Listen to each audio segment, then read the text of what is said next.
BJP జాతీయ అధ్యక్షుడు నితిన్ నబీన్ రాజీనామాతో ఖాళీ అయిన బీహార్లోని బన్కీపూర్ అసెంబ్లీ నియోజకవర్గ ఉప ఎన్నికలో జనసురాజ్ పార్టీ నుంచి ఆ పార్టీ అధినేత ప్రశాంత్ కిషోర్ బరిలో ఉన్నారు. సార్, బన్కీపూర్ అంటే బీజేపీకి కంచుకోట. 2010, 15, 2020, 25లలో భారతీయ జనతా పార్టీ నుంచి నితిన్ నబీనే అక్కడ గెలిచారు. సార్, లాస్ట్ ఎలక్షన్స్ లో జనసురాజ్ పార్టీకి ఒక్క సీటు, జనసురాజ్ పార్టీ ఒక్క సీట్లోనూ గెలవలేకపోయింది.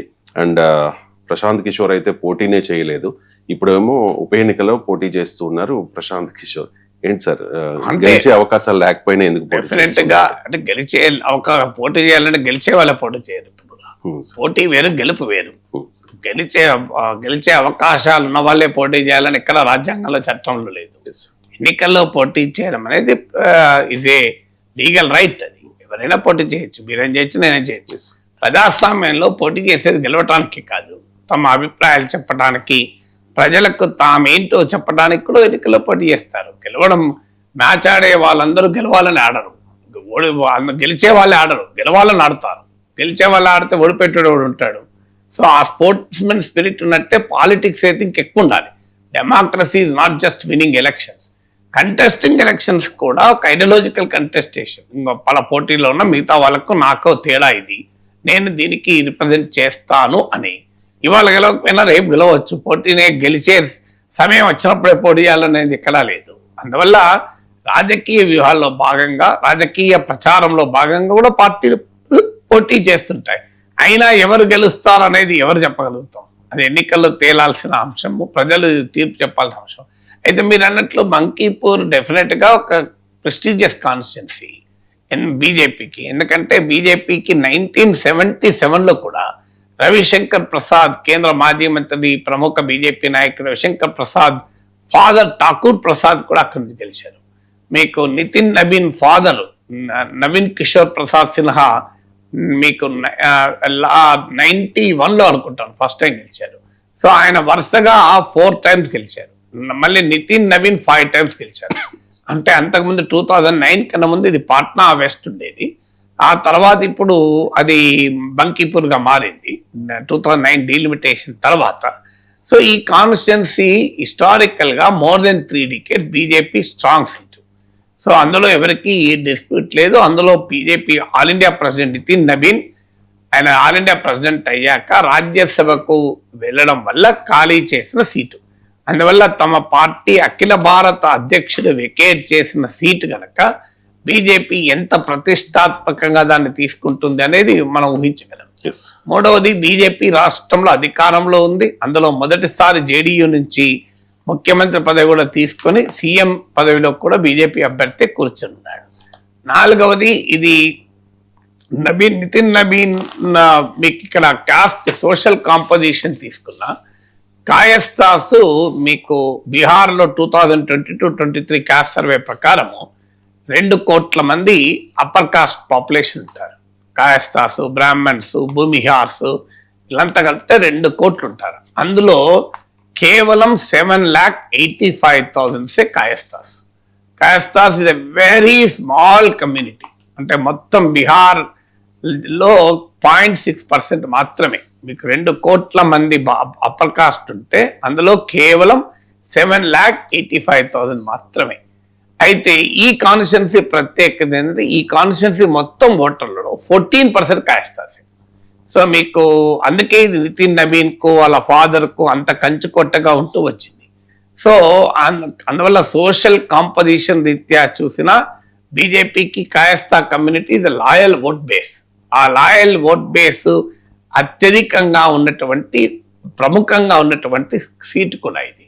సో అందువల్ల ఏ రకంగా చూసినా మీరు అన్నట్లు బీజేపీకి ఇది అత్యంత ప్రతిష్టాత్మకమైన సీటు, చరిత్రలో బీజేపీ గెలుస్తూ వచ్చిన సీటు, అర్బన్ సీటు. అందువల్ల కంప్లీట్లీ పాట్నా సిటీలో ఉండే సీట్ ఇది. సో పేరు బన్కీపూర్ నాకు కూడా అది ఒకప్పుడు నేను ఇంతకుముందు చెప్పినట్టు పాట్నా వెస్ట్ అంటారు, ఇది పాట్నా అర్బన్ కాంగ్లమరేషన్లో భాగం. సో అందువల్ల బీజేపీ సహజంగానే it's a very very prestigious seat. మరి ఇలాంటి సీట్లో ఆర్జేడీ కూడా పోటీలో ఉంటగా ప్రశాంత్ కిషోర్ ఎందుకు రంగంలో దిగాడు అనేది క్వశ్చన్. ఏ వ్యూహంతో రంగంలో దిగాడు? ఆయన మీకు లాస్ట్ ఎన్నికల్లో 2024లో 238 అసెంబ్లీ సీట్స్ లో మీకు జన్స్వరాజ్ పార్టీ, ప్రశాంత్ కిషోర్ పార్టీ పోటీ చేస్తే అందులో కేవలం 2 సీట్లలో మాత్రమే డిపాజిట్ దక్కింది. గెలవడం పక్క పెట్టండి, మీరు గెలవడం ఒక్క సీటు కూడా గెలవలేదు, కానీ ఈవెన్ డిపాజిట్ దక్కింది కూడా 2 సీట్లలో.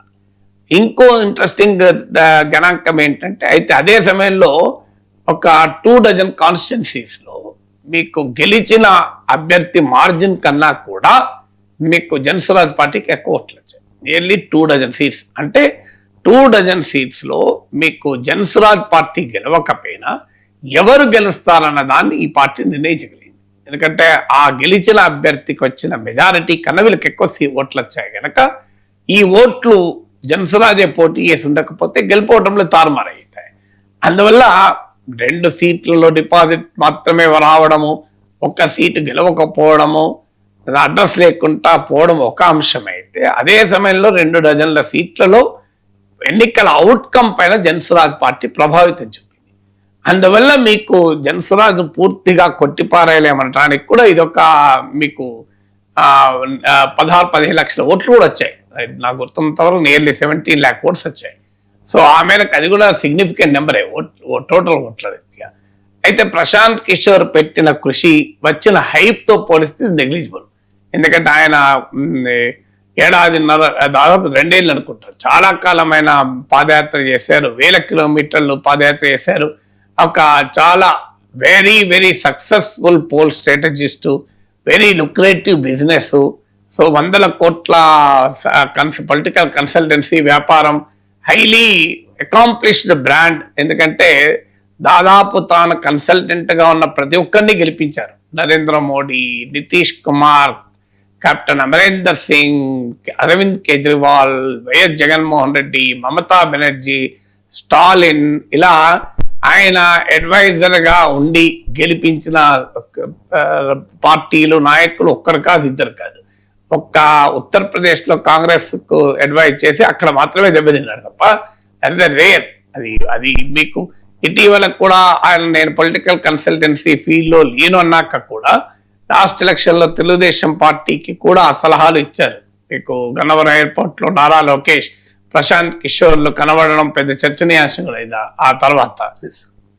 మీకు అందువల్ల ఇది వెరీ అకాంప్లిష్డ్ పోల్ స్ట్రాటజిస్ట్ కనుక అలాంటి ఒక ప్రొఫెషన్ వదిలేసి ఆయన ప్రత్యక్ష ఎన్నికల్లో దిగి చాలా పెద్ద ఎఫర్ట్ పెట్టారు, అందులో డిస్ప్యూట్ లేదు. కానీ రిజల్ట్ నెగ్లిజిబుల్ వచ్చింది. దీంతో ప్రశాంత్ కిషోర్ వెనుదిరిగిపోతారు, will go back to his political consultancy field అనుకున్నారు. కానీ ఆయన లాంగ్ ఇన్నింగ్స్ ఆడటానికి రెడీ అవుతున్నాడు అన్నది ఈ ఆయన ఉప ఎన్నికల్లో దిగడంలో ద్వారా వ్యక్తం చేసిన ఒక సంకేతం. సాధారణంగా తన పార్టీ అంత ఘోరంగా దెబ్బతిన్న తర్వాత ఫ్రస్ట్రేట్ అయిపోయి దుకాణం మూసేసుకొని వెళ్ళిపోవాలి. అసలు బాగా గెలిచిన పార్టీలే ఇప్పుడు ప్రజారాజ్యం 18 ఎమ్మెల్యే సీట్లు గెలుచుకొని 17-18% ఓటింగ్ తెచ్చుకున్న పార్టీయే ఆ తర్వాత కాంగ్రెస్ లో విలీనమైంది. మీకు లోక్సత్తా లాంటి పార్టీలు పోటీ నుంచే ఎన్నికల బరి నుంచే మేము ఎన్నికల్లో పోటీ చేయడం లేదని ప్రకటించేశారు. సో ఇలాంటి చూసిన నేపథ్యంలో ప్రశాంత్ కిషోర్ సాహసోపేతమైన నిర్ణయం, ఆయన ఆ ప్రభావం చూపారు. ఇప్పుడు తానే స్వయంగా దిగి ఎన్నికల్లో పోటీ చేయడం ద్వారా ఒక పెద్ద పొలిటికల్ రిస్క్ అయితే తీసుకుంటున్నాడు, అందులో డిస్ప్యూట్ లేదు. ఇప్పుడు ఆయన డిపాజిట్ కూడా గల్లంత అయితే it's a very big political prestige. But risk తీసుకున్న వారే కదా ఎప్పుడైనా లాభపడేది. ఇప్పుడు ప్రశాంత్ కిషోర్ ఇప్పుడు ఒకటి ఆయనకున్న ఆపర్చునిటీ, గెలవడం అనేది అంత సులభం కాదు. గెలిస్తే అది దాన్ని మించినటువంటి లక్కీ కోట ఏముండదు. గెలవడం సులభం కాదు, కానీ అట్లీస్ట్ ఆర్జేడీని గనక వెనక్కు నెట్టగలిగితే, అంటే బీజేపీకి ప్రధాన ప్రత్యర్థిగా ప్రశాంత్ కిషోర్ గనక ఈ ఎన్నికల్లో పర్ఫామ్ చేయగలిగితే భవిష్యత్ బీహార్ రాజకీయాల్లో బీజేపీకి తానే ప్రత్యామ్నాయం, ఆర్జేడీ కాదు అని ఒక నరేటివ్ బిల్డ్ చేస్తానికి ఉపయోగపడుతుంది. ఒకవేళ గెలిస్తే ఇక బీజేపీకి ఒక పెద్ద షాక్ తగిలినట్టే అవుతుంది. అందువల్ల ఆయన ఫోకస్ కూడా సామ్రాట్ చౌదరి పైన ఫోకస్ చేస్తున్నాడు. బీహార్ ముఖ్యమంత్రి ఆయన కోయిరీ కమ్యూనిటీకి చెందిన వ్యక్తి. అంటే కుర్మి, కోయిరి వీళ్ళంతా బీహార్లో most backward cost. Nitish Kumar బాగా నర్చర్ చేసిన ఓట్ బ్యాంక్. సో బీజేపీ ఏంటంటే నితీష్ కుమార్ ను పక్కకు పెట్టాక అనివార్యంగా ఆ కమ్యూనిటీస్కు చెందినటువంటి నితీష్ కుమార్ కుర్మి అయితే కోయిరిని, సామ్రాట్ చౌదరిని ఆయన ఇతర పార్టీల నుంచి వచ్చినా ఆయన ముఖ్యమంత్రి చేశారు. దీంతో బీహార్లో బీజేపీకి సాంప్రదాయకంగా అనుకూలం ఉండి ఇది మా పార్టీ అని ఓన్ చేసుకునే కమ్యూనిటీ బ్రాహ్మణ్ కమ్యూనిటీ. సో ఇది బ్రాహ్మణ్ కమ్యూనిటీ బీహార్, యూపీ ఈ ప్రాంతాల్లో ఇది మా పార్టీని ఓన్ చేసుకుంటారు. సో అలాంటి బ్రాహ్మణ్ కమ్యూనిటీలో తీవ్రమైన అసంతృప్తి కూడా ఉంది. ప్రశాంత్ కిషోర్ ఆ వ్యూహాన్ని కూడా రచించినట్టున్నాడు. అది కూడా తనకు ఉపయోగపడుతుంది వ్యక్తిగతంగా. అంటే బీహార్ సామ్రాట్ చౌదరిని బీహార్లో బీజేపీ పికప్ చేసుకోవడాన్ని వ్యతిరేకిస్తున్న బ్రాహ్మణ్ కాయస్థా ఓటర్లను తన వైపు తిప్పుకోగలిగితే తాను ఒక మ్యాసివ్ ప్రభావాన్ని ఈ ఎన్నికల్లో చూపెట్టగలుగుతారు. ఎందుకంటే ఇలాంటి సోషల్ ఇంజనీరింగ్ లో ప్రశాంత్ కిషోర్ దిట్ట కదా. ఇతర పార్టీలకు చాలా అడ్వైజ్లు ఇచ్చి ఇలా నానా గందరగోళాలు క్యారెక్టర్స్లు నడిపినటువంటి వ్యక్తి. సో అందువల్ల బీజేపీ ఓట్ బ్యాంక్ లోనే కాస్త తీసుకురావడం ఒకటి. తర్వాత ఇప్పటిదాకా బీహార్ ఎన్నిక అంటే కులాల గొడవలు తప్ప ఇంకోటి ఉండదు. ఇప్పుడు ఆయన new grammar, new language of electioneering లో మొదలు పెట్టాడు. తన ఎన్నికల క్యాంపెయిన్ మొత్తం ఈ గవర్నెన్స్ ఇష్యూస్ పైన, మీకు పేపర్ లీక్స్ పైన, అన్ఎంప్లాయ్మెంట్ పైన, మిస్ గవర్నెన్స్ పైన ప్రధానంగా ఫోకస్ చేస్తున్నాడు. ఇప్పుడు ఢిల్లీలో జరిగిన జంతర్ మంతర్లో బీజేపీకి వ్యతిరేకంగా జరిగినటువంటి కాక్రోచ్ల ఉద్యమం, ధర్మేంద్ర ప్రధాన్ రాజీనామా, ఇది కూడా అర్బన్ సీట్ కనుక అర్బన్ ఎస్పెషల్లీ యూత్, ఎందుకంటే బీహార్లో కూడా పెద్ద ఎత్తున యూత్ ప్రొటెస్ట్లు జరిగాయి. ఈవెన్ ఈ నిరసనలు అయిపోయాక కూడా అరెస్టులు జరుగుతున్నాయి. సో బీహార్లో కూడా భారీగా యూత్ నిరసన చూశాం కనుక ఆ అంశం కూడా కలిసి వస్తే, ఇవన్నీ ఫ్యాక్టర్స్ కలిసి వస్తే ఒక సిగ్నిఫికెంట్ ఓటింగ్ కనుక ప్రశాంత్ కిషోర్ చూపెట్టగలిగాడు అనుకోండి. సో బీహార్ ఎలక్షన్స్ లో లాంగ్ టర్మ్ పాలిటిక్స్ లో ఒక రిలవెంట్ గా ఉండాలి అనే ఒక ప్రయత్నం కూడా చేయవచ్చు బహుశా.